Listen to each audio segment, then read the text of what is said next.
अस्सलामुअलैकुम dear students. तो कैसे हैं आप सब। तो आज के इस वीडियो के अंदर हम डिस्कस करेंगे कि क्लास मैट्रिक का जो फिजिक्स का पेपर हुआ है वो हमारे टारगेट पेपर से कितना परसेंट मैच हुआ है, और साथ साथ हम एमसीक्यूज को भी सॉल्व करते जाएंगे। तो फिर चले बगैर वक्त को जाया किए चलते हैं हम वीडियो की तरफ। तो अल्हम्दुलिल्लाह अल्लाह का शुक्र है कि हमारा जो फिजिक्स का टारगेट पेपर है वो 100% मैच हुआ है। तो सबसे पहले तो हम सॉल्व करते हैं एमसीक्यूज को और उसके बाद हम चलेंगे सेक्शन बी और सेक्शन सी की तरफ। तो ये है आप लोगों के पास सेक्शन ए, जिसके अंदर आप लोगों को दिए गए हैं मल्टीपल चॉइस क्वेश्चन। तो सबसे पहला एमसीक्यूज है the oscillatory motion is damped due to the presence of. तो करेक्ट ऑप्शन आपके पास है रीस्टोरिंग फोर्स। नेक्स्ट एमसीक्यूज है the two factors affecting the speed of sound in air are. तो करेक्ट ऑप्शन आपके पास है air's temperature and humidity. Next MCQs है the type of electromagnetic wave used in security scanners at night is. तो correct option आपके पास है infrared. Next MCQs है the power of the lens of focal length 1 centimetre will be. तो correct option आपके पास है 100 डायोप्टर। और अब हम चलते हैं नेक्स्ट एमसीक्यूज की तरफ, जो कि है if two capacitors each of 4 microfarad capacitance connected in series their equivalent capacitance will be. Correct option आपके पास है 2 माइक्रोफैरेड। नेक्स्ट एमसीक्यूज है a wire has a resistance of 5 ohm and 2 ampere current passes through it, then the voltage across the wire ends will be। तो correct option आपके पास है 10 volt. Next MCQs है a device which converts mechanical energy into electrical energy is called। Correct option आपके पास है AC generator. Next MCQs है an example of digital electronics device is। Correct option आपके पास है लैपटॉप। नेक्स्ट एमसीक्यू से this is not a component of CBIS. तो correct option आपके पास है फर्नीचर। नेक्स्ट एमसीक्यू से the number of electrons is deuterium has. तो करेक्ट ऑप्शन आपके पास है 1।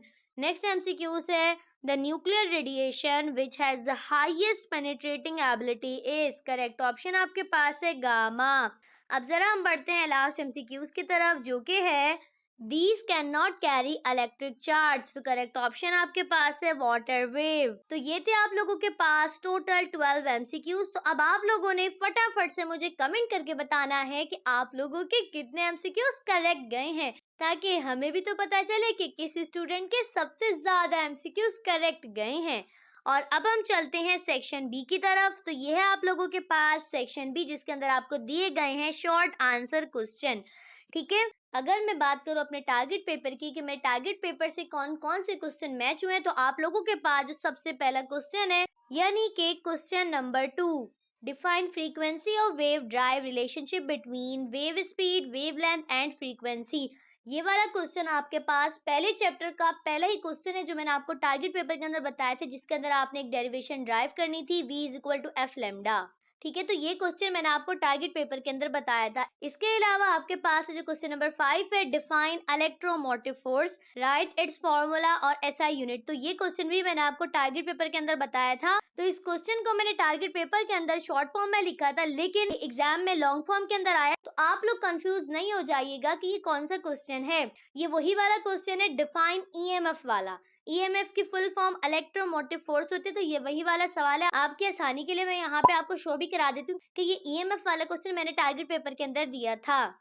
नेक्स्ट आपके पास क्वेश्चन नंबर 6 है draw diagram of NAND gate and NOR gate.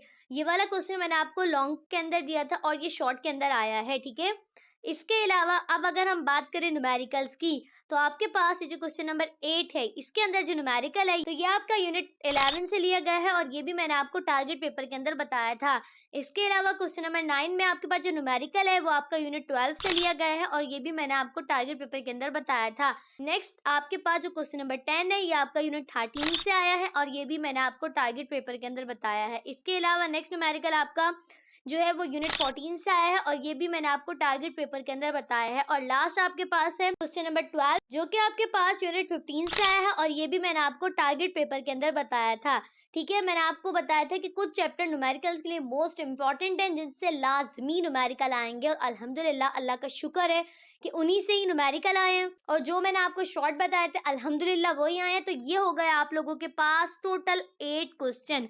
ठीक है, तो आप लोगों ने सेक्शन बी के अंदर करने भी टोटल 8 क्वेश्चन है। तो अल्हम्दुलिल्लाह शुक्र अल्लाह का कि आपने सेक्शन बी तो बहुत ही मजे से कर लिया होगा। और अब जरा हम चलते हैं सेक्शन सी की तरफ। तो ये है आप लोगों के पास सेक्शन सी, जिसके अंदर आपको दिए गए हैं लॉन्ग क्वेश्चन, और आपने यहाँ पे टोटल 4 क्वेश्चन अटेम्प्ट करने हैं। तो आप लोगों के पास जो सबसे पहला क्वेश्चन है, define simple harmonic motion, simple harmonic motion in ball and ball system with diagram. ये क्वेश्चन आपका पहले चैप्टर से लिया गया है। तो पहले चैप्टर के अंदर मैंने आपको 2 लॉन्ग मोस्ट इंपॉर्टेंट बताए थे, और उसके अंदर से जो दूसरा वाला लॉन्ग है ये वही वाला है, बॉल एंड बॉल वाला, जो कि मैंने आपको टारगेट पेपर के अंदर बताया था। इसके अलावा आपके पास जो क्वेश्चन नंबर 15 है, शॉर्ट साइटनेस लॉन्ग साइटनेस, ये पूरा क्वेश्चन मैंने आपको विद डायग्राम के साथ लॉन्ग में बताया है। इसके अलावा क्वेश्चन नंबर 16 आपके पास ट्रांसफार्मर वाला है, और इसके अंदर से भी मैंने आपको जस्ट बताया था कि इस चैप्टर में से जस्ट एक क्वेश्चन इंपॉर्टेंट है जो कि ट्रांसफार्मर वाला है, और शुक्र है वही आया है।